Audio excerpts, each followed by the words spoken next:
जनता party प्रलेखन एवं ग्रंथालय विभाग के द्वारा जो व्याख्यान माला हर सप्ताह हम करते हैं, उसी के क्रम में आज का दिन देश की आधी आबादी के नाम किया गया है और इसलिए विषय है नारी सम्मान। और उसके साथ ही साथ भारतीय इतिहास की दो प्रमुख महिलाएं, अवंतीबाई, जिन्हें अगर मैं कहूं कि 1857 के युद्ध की पहली महिला शहीद थी वे, और रेवांचल क्षेत्र जिनके पास था, वहीं दूसरी ओर शिक्षा के जगत में क्रांति करने वाली प्रथम महिला शिक्षिका सावित्रीबाई फुले जी के नाम ये माँ है, अगर मैं ये कहूँ तो अतिशयोक्ति नहीं होगी। और इसलिए महिला सम्मान इस विषय से मैं अपना वक्तव्य प्रारंभ करूंगी।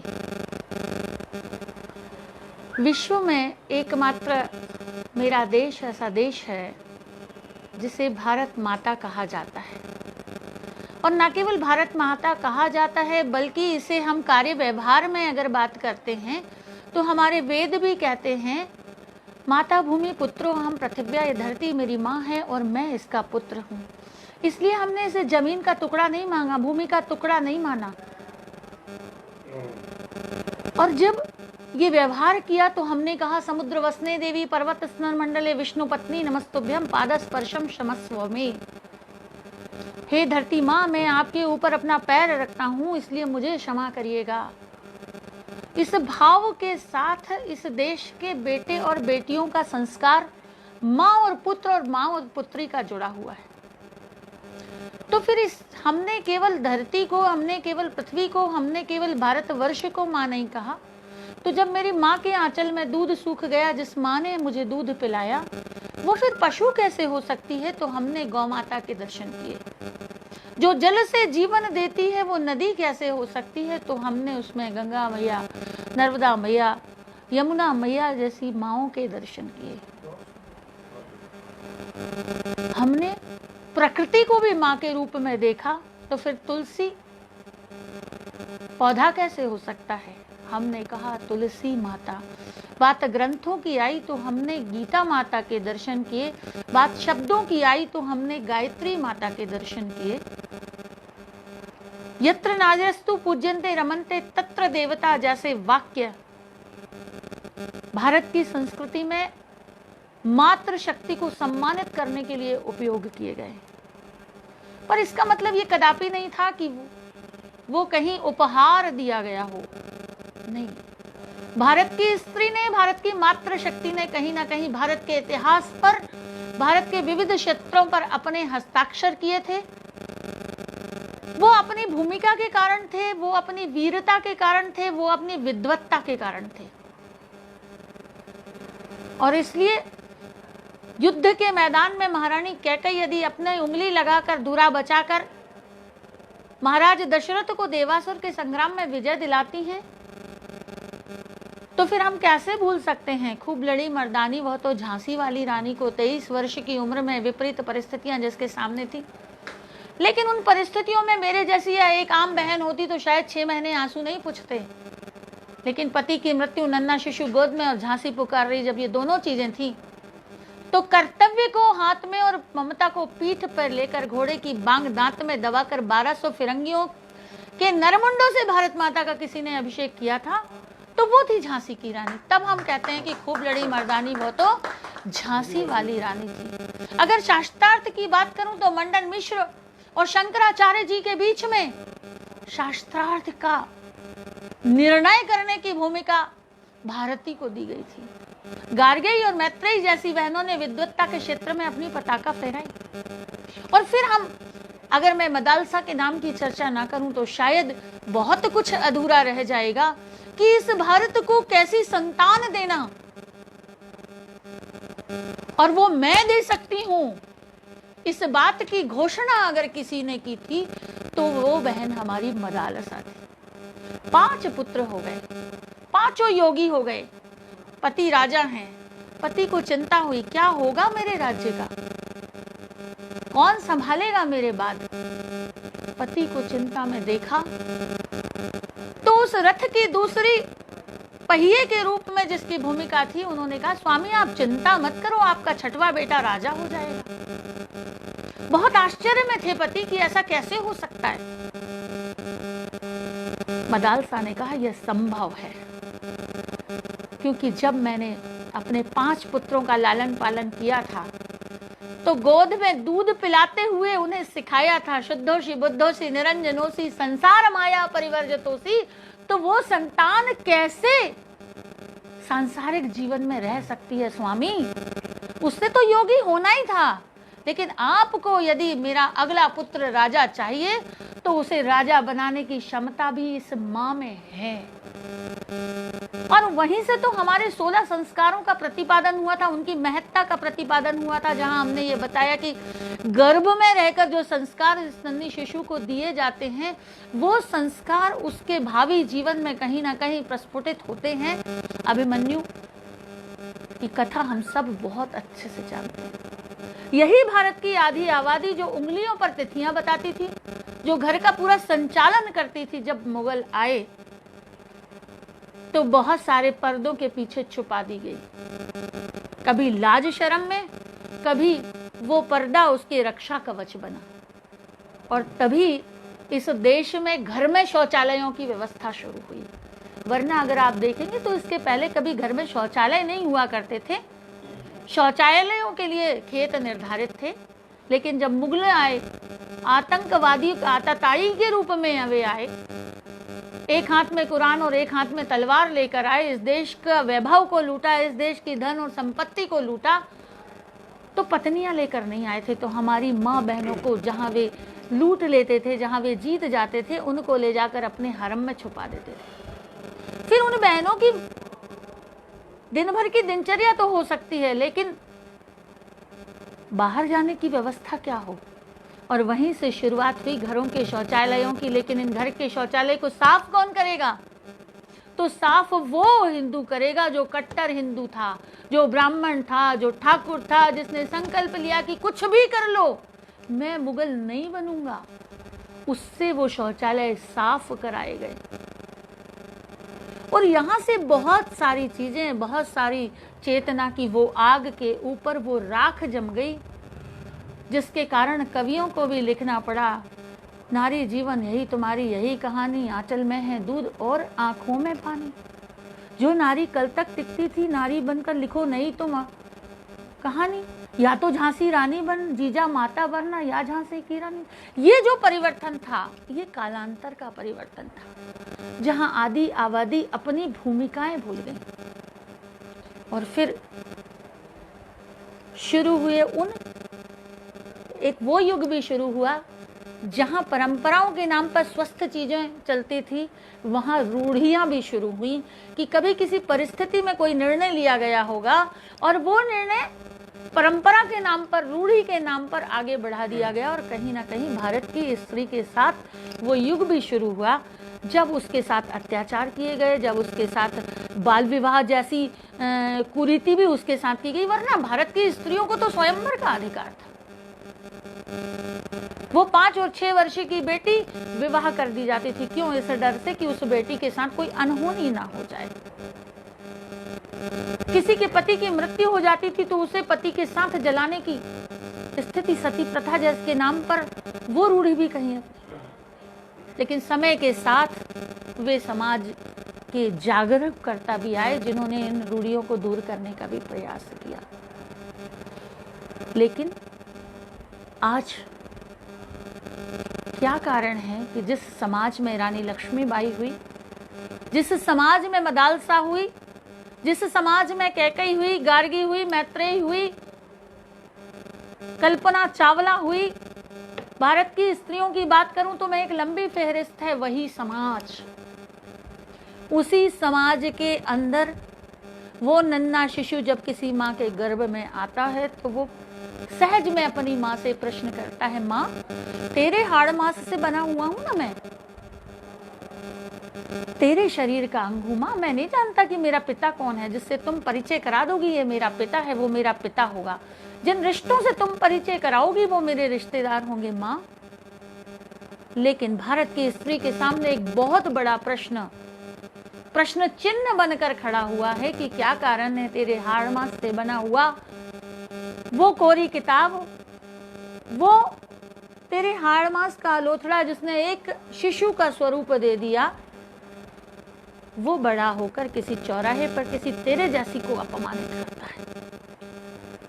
कल तक तूने दूध की लोरियों के साथ योगी बनाए थे, कल तक तूने दूध पिलाते पिलाते वीर बना दिए थे, राजा बना दिए थे, आज कौन सी कमी रह गई। तो मुझे लगता है नारी सम्मान के दिन उन बातों की जिक्र करना भी बहुत जरूरी है कि जो संस्कार देने का पल माँ के पास होता था, आज कहीं ना कहीं उस पल की कमी हो गई।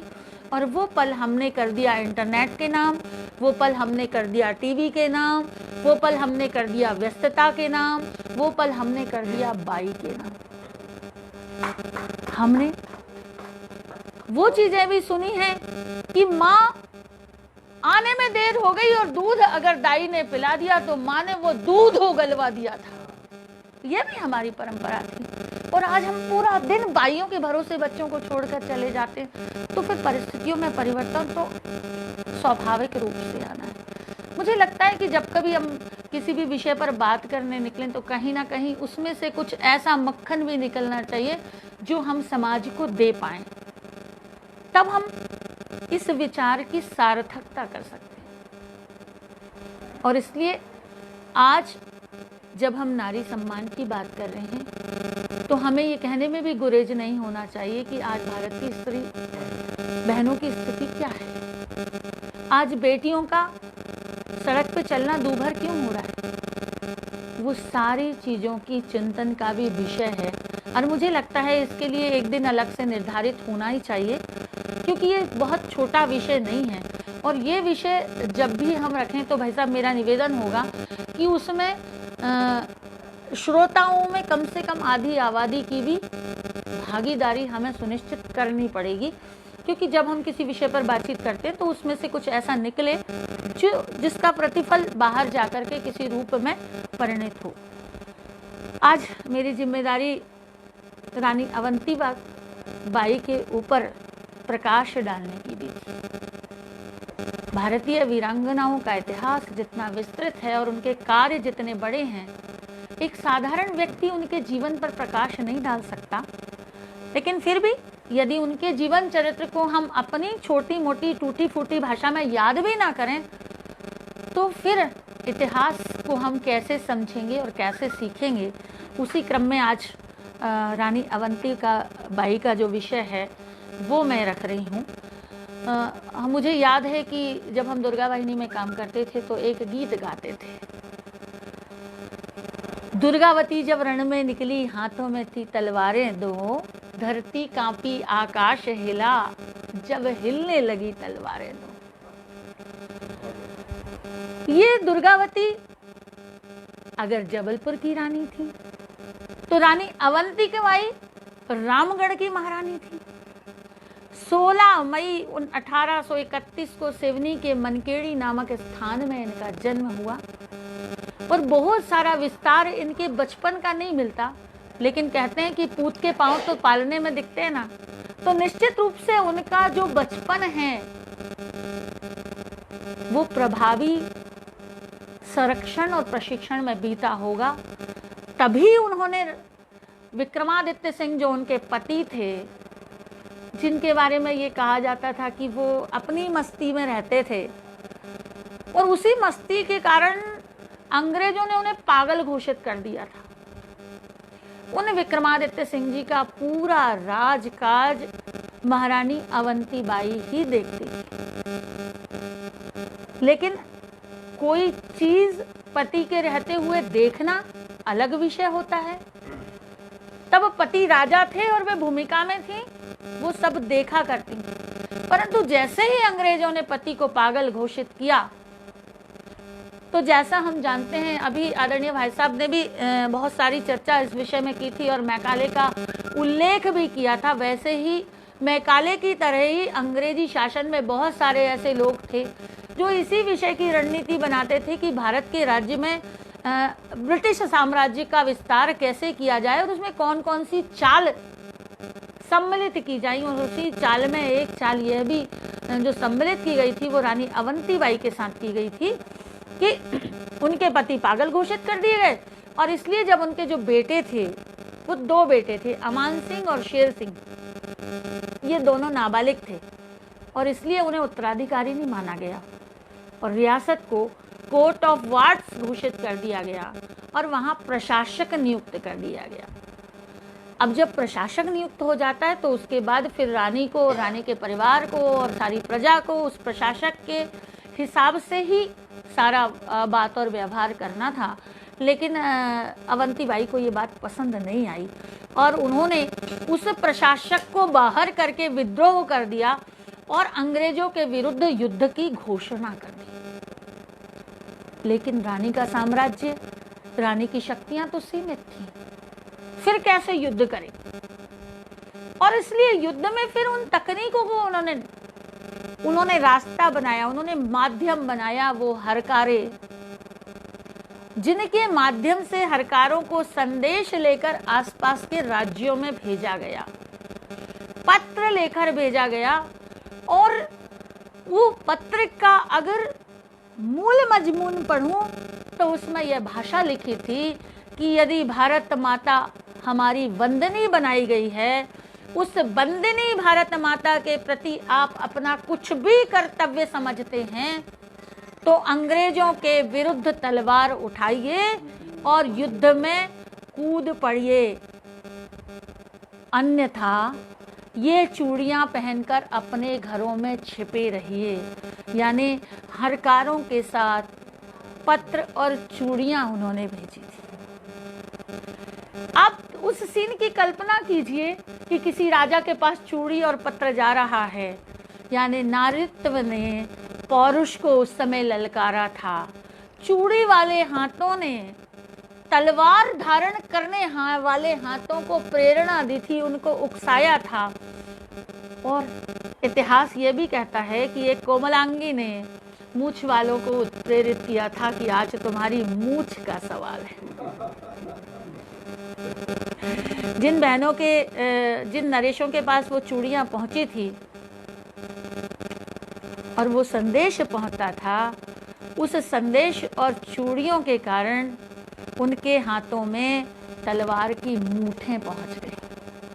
वो जागृत हुए, उन्हें लगा कि अगर एक स्त्री होकर के अवंतीबाई इस युद्ध का शंखनाद कर सकती हैं तो हमें अपने अपने क्षेत्र को बचाने के लिए ही कहीं ना कहीं आगे तो बढ़ना पड़ेगा। और इसलिए उनके आह्वान पर मध्य भारत में क्रांति की लहर दौड़ गई। शाहपुर के शासक थे जगत सिंह जी, उन्होंने नारायणगंज पर आक्रमण कर दिया। बहादुर सिंह जी ने शहरपुर का मोर्चा संभाला। सलीमनाबाद में जो अंग्रेजों की सेना रहती थी उसके भारतीय सैनिकों ने भी विद्रोह कर दिया। हमने तो मंगल पांडे का ही विद्रोह देखा है, लेकिन यहाँ भी एक विद्रोह की, सैनिकों के विद्रोह की बात आती है और वे सारे सैनिक पाटन पहुंचकर सूबेदार बलदेव तिवारी जी से जा मिले। स्वयं रानी अवंतीबाई ने विजय राघवगढ़ के शासक सूरज प्रसाद के नेतृत्व में नर्मदा नदी के संपूर्ण उत्तरी क्षेत्र में सशस्त्र विद्रोह किया। अब ये जो व्यूह रचना थी, इस व्यूह रचना में रानी ने जो अपना सेंटर बनाया वो खैरी नामक गांव को बनाया था और वहां उन्होंने अपना मोर्चा संभाला। उनका विचार मंडला पे आक्रमण करने का था, पर मंडला पर आक्रमण के पूर्व अंग्रेज सेनापति वार्डिंगटन रानी के साथ युद्ध करने आ गया था। अंग्रेज सेना का रानी के साथ ये पहला युद्ध था, लेकिन रानी की तलवार जिस बिजली की तरह चमकती थी और शत्रु सेना का संहार कर रही थी, तो वाशिंगटन ने घोड़े पर सवार होकर रानी को घेर लिया।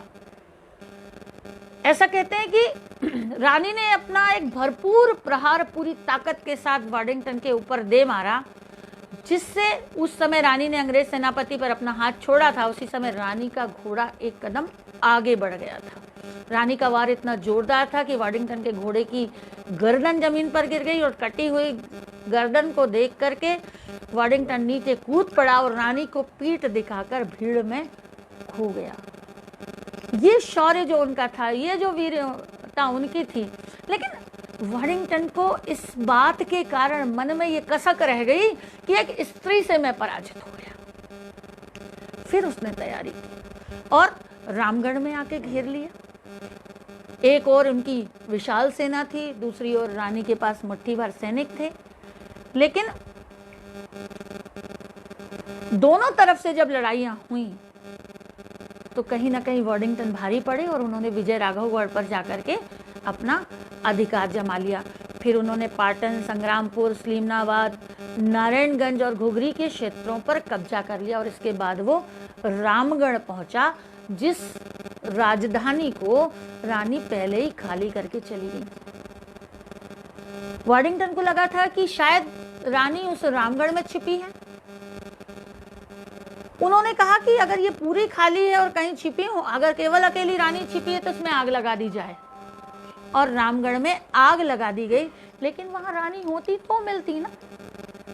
रानी अवंतिकाबाई ने उसके बाद गोरिल्ला युद्ध का प्रारंभ किया। गोरिल्ला शब्द जो युद्ध है, ये पहली बार बहनों के द्वारा अगर जहां शुरू किया गया तो उसमें रानी अवंतिकाबाई का नाम आता है। उसे छापा मार युद्ध भी कहते हैं। और अंग्रेजों की सहायता के लिए उत्तर भारत के कुछ राज्यों से और रीवा राज्य की सेना भी रानी की मदद के लिए पहुंच गई थी, लेकिन उसके बाद भी ध्यान में यह आया कि जो शत्रु की सेना थी वो बहुत ताकतवर थी और देवहारगढ़ की पहाड़ी पर उन्होंने रानी को घेर लिया। अपने मुट्ठी भर सैनिकों के साथ पूरी ताकत से वो लड़ रही थी, शत्रु के सिर को काट रही थी, लेकिन उसके बावजूद भी कहीं ना कहीं उन्हें यह एहसास हो गया था कि मेरी जो शक्ति है, मेरे जो सैनिकों की शक्ति है वो बहुत सीमित है। और जो वॉडिंगटन है, जो अंग्रेजी सेना का नेतृत्व कर रहा है, उसके मन में पाप आ चुका है। वो कहीं ना कहीं जिंदा पकड़ना चाहता है और जिंदा पकड़ के जो भी दुर्व्यवहार उस तात्कालीन समय में युद्धबंदियों के साथ होता होगा, और स्त्री युद्धबंदी के साथ वो सारी कल्पना करके रानी ने एक विश्वास पात्र साथी थे उमराव सिंह जी, उनको कहा कि भैया मुझे ये लगता है कि शत्रु की सेना मुझे जिंदा पकड़ना चाहती है और मैं शत्रु के अपवित्र हाथों में जीवित नहीं पड़ना चाहती, इसलिए मुझे लगता है कि मैं अपना जीवन खुद समाप्त कर लूं।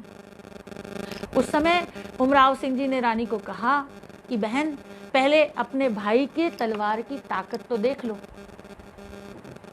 जब मैं पराजित हो जाऊं उसके बाद फिर आप जो करना है वो जरूर करिएगा। तो उमराव सिंह जी ने भी कहते हैं कि प्रलय का रूप धारण करके शत्रु सेना को गाजर मूली की तरह काटा था। इधर शत्रु सेना को काटते काटते उमराव सिंह आगे बढ़ गए, फिर रानी अकेली पड़ गई। और जैसे ही रानी को लगा कि मामला बिगड़ सकता है, शत्रु सेना मेरे ऊपर हावी हो सकती है, वो घोड़े से नीचे कूदी और अपनी तलवार अपने पेट में ही उनने घुसा ली और मूर्छित होकर गिर पड़ी। रानी को गिरा देखा तो वॉडिंगटन ने युद्ध बंद करने की घोषणा कर दी।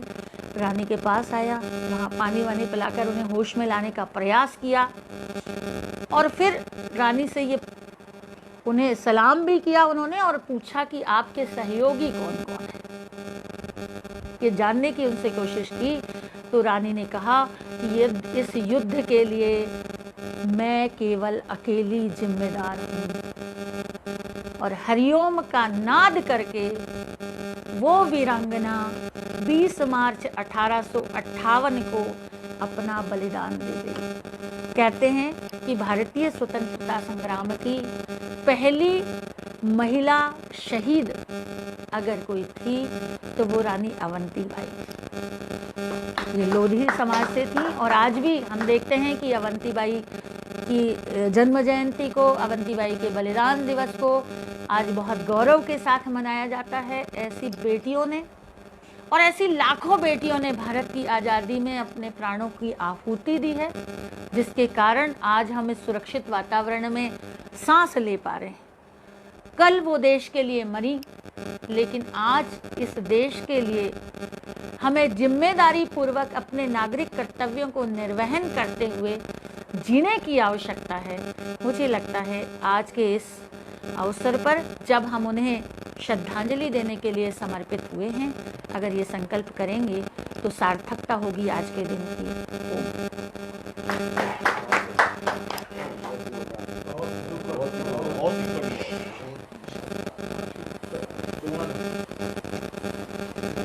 के साथ